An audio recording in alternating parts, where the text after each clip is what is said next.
Adrian की मंगेतर clear अब भी होटल में बैठी थी, ये सोचते हुए कि एड्रियन बस नाराज है और थोड़ी देर में शादी के लिए आ जाएगा। उसे पता ही नहीं था कि एड्रियन तो घर पर ही दम तोड़ चुका है और उसका शरीर धीरे धीरे सड़ने लगा है। शादी का शुभ समय निकल रहा था, इसलिए क्लेयर घबराकर घर पहुंची। दरवाजे के पास ही तेज सड़ांध ने उसका दिल हिला दिया। वह तुरंत दरवाजा तोड़कर अंदर गई और बिस्तर पर एड्रियन का ठंडा पड़ा शव देखा। जमीन पर खून के निशान और अजीब सी परछाइयां थीं। आखिर यह हुआ क्या था? तभी एड्रियन के पिता ने पास पड़ी मेडिकल रिपोर्ट देखी और सब समझ गए। गुस्से में उन्होंने क्लेयर को जोर का थप्पड़ मारा। असल में एड्रियन को आखिरी स्टेज का ब्लड कैंसर था और क्लेयर को इसका कभी पता ही नहीं चला। क्लेयर को तभी एहसास हुआ कि उसने कितनी बड़ी गलती कर दी है। 6 सालों से वह हमेशा धार्मिक साधना का बहाना बनाकर एड्रियन से दूरी बनाती रही। एड्रियन भी जानता था कि अगर क्लेयर का पुराना प्यार माइल्स विदेश न गया होता तो वह कभी उसकी जिंदगी में न आती। फिर भी एड्रियन ने तय किया था कि वह क्लेयर को प्रपोज करेगा, लेकिन उससे पहले ही उसे पता चला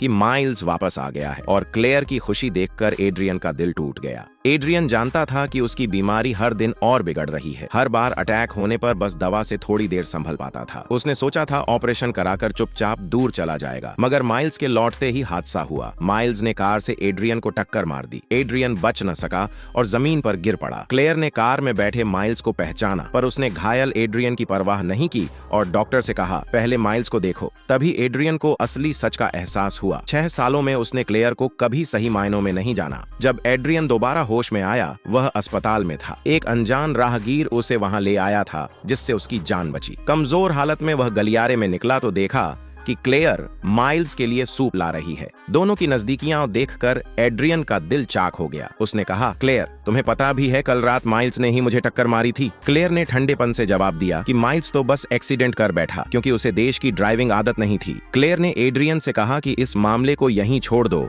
और माइल्स को दोष न दो। एड्रियन दुखी होकर जाने लगा। तभी क्लेयर ने उसे रोक लिया और माइल्स के कपड़े, यहाँ तक कि उसका अंडरवियर धोने को कहा। यह एड्रियन की आखिरी इज्जत पर चोट थी।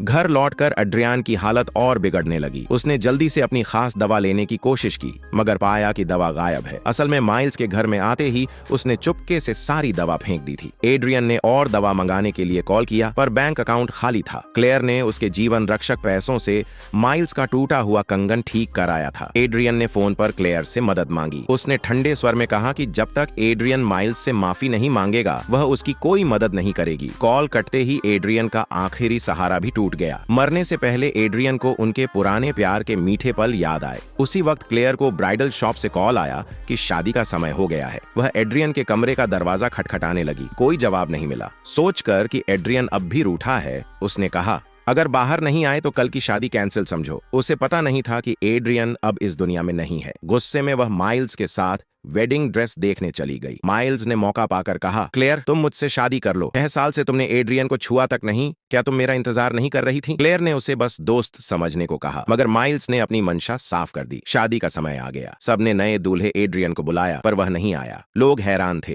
कहते थे कि एड्रियन तो क्लेयर से बहुत प्यार करता है, कहीं कोई अनहोनी तो नहीं। क्लेयर घबरा गई और घर लौटी। घर में बदबू असहनीय थी। उसने कहा, हमारा घर तो रोज साफ होता है, ये बदबू कैसे? एड्रियन का नाम लेकर पुकारा, आज हमारी शादी है, तुम आए क्यों नहीं? अगर कोई सही वजह नहीं बताई तो मैं शादी नहीं करूंगी। बदबू और तेज हो गई, सड़ी हुई चीज जैसी। सबको समझ आ गया कि ये गंध बेडरूम से आ रही है। नौकर ने कहा, मैडम, सर 2 दिन से कमरे में बंद है, चाबी नहीं मिल रही। क्लेयर ने घबरा कर कहा, जल्दी दरवाजा तोड़ो। और दरवाजा खुलते ही उसने एड्रियन का निर्जीव शरीर देखा। कहानी को आगे देखने के लिए सब्सक्राइब करें और कमेंट में अपना अपना नाम लिखे जल्दी।